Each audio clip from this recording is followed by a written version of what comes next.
Never have I ever uploaded a T10 replay.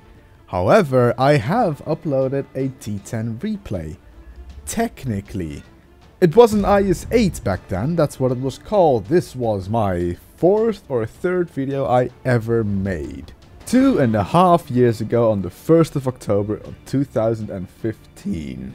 I don't particularly like to go back and watch my old videos.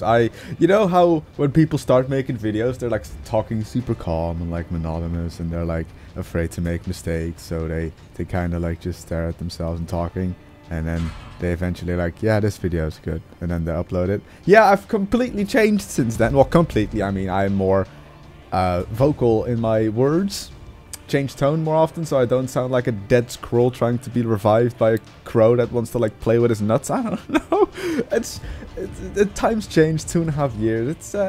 It's fun still. I still enjoy making videos, except for the one period where I didn't. We don't talk about that period anymore. Anyway, this is the T10 Tier 9 Soviet heavy tank that does not lead to the IS-7 anymore. It now leads to an unknown tank.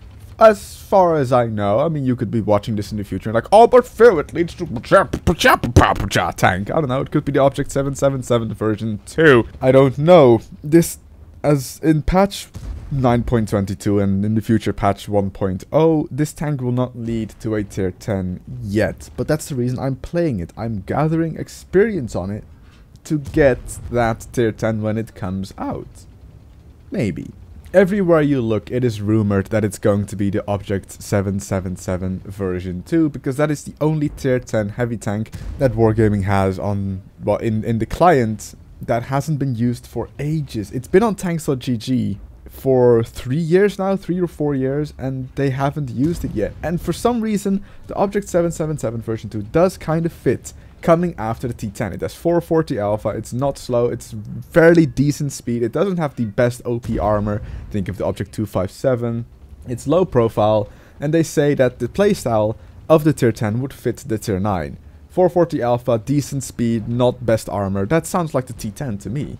But what I have noticed on tanks.gg is that the T10 and the Object 777 version 2 have the exact same DPM, the exact same reload.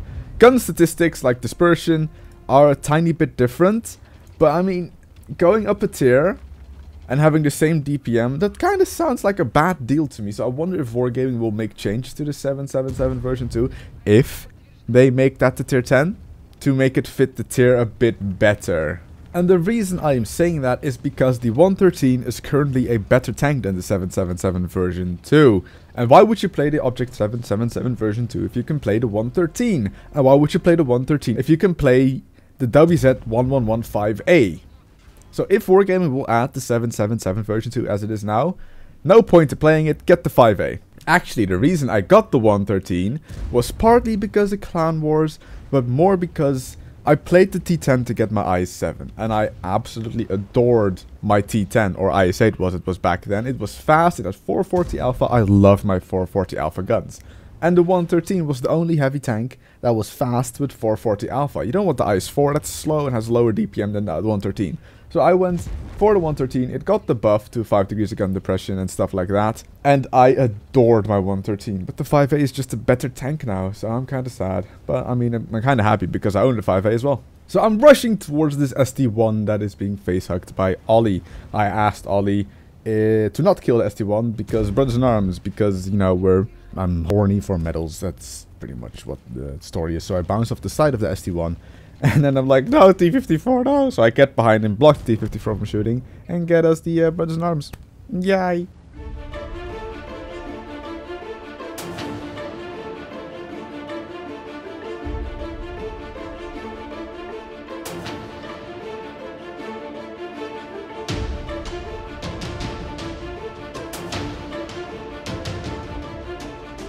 Abby. T10. Again in the platoon. Not a lot changes, we were just kind of grinding our tier 9 heavy tanks. One more heavy tank than the other. Like I said ages ago, that the T10 doesn't really play like a true heavy tank. It is a support heavy, but if you are top tier, that is when you can kind of be aggressive. You have the speed, in any case, to be aggressive in the T10, but never expect your armor to work. Yes, it has Soviet side armor that is spaced, and weirdly angled on the inside, but just don't expect it to actually save you in situations where you might rely on it. And I'm actually really happy to be playing my T10 again. I have gotten better at water tanks since the last time I played it, which was 2.5 to 3 years ago.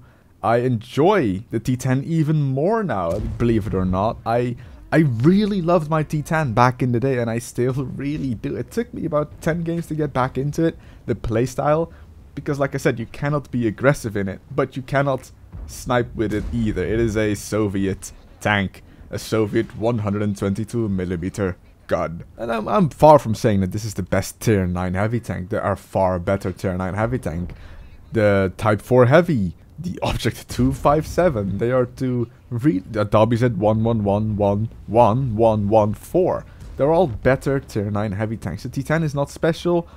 It doesn't stand out in any way, but it just fits my personal playstyle, and that's why I love it. And to completely change the topic for a short time, it is March. I might hope, by the time this video comes out. It's been March for quite some time. We're in the smack bang in the middle of March. Last year I had 2 wisdom teeth pulled, and if you haven't had wisdom tooth pulled, you should totally stop watching this video and experience it for yourself. It's amazing, it's great, it really makes you feel alive. Stop watching this video and then you know, experience it for yourself without anyone telling you how it really is. So go stop watching this video and go have a wisdom tooth pulled, and then feel for yourself how amazing it is. Okay, good.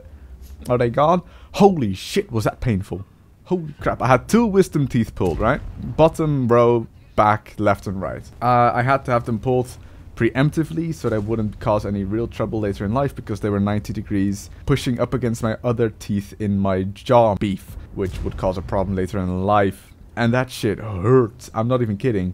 The bottom right one was pulled first, and it wasn't even that bad, but they were still in my mouth beef, right?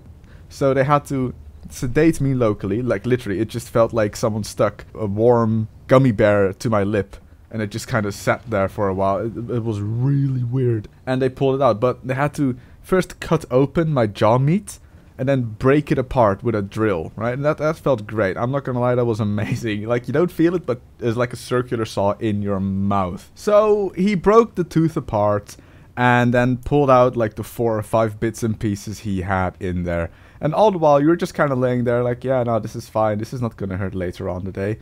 Holy shit, it took 3 days for the swelling to finally end and the pain to leave. Holy crap, I would never do that again. So I had to go back for the other tooth, right?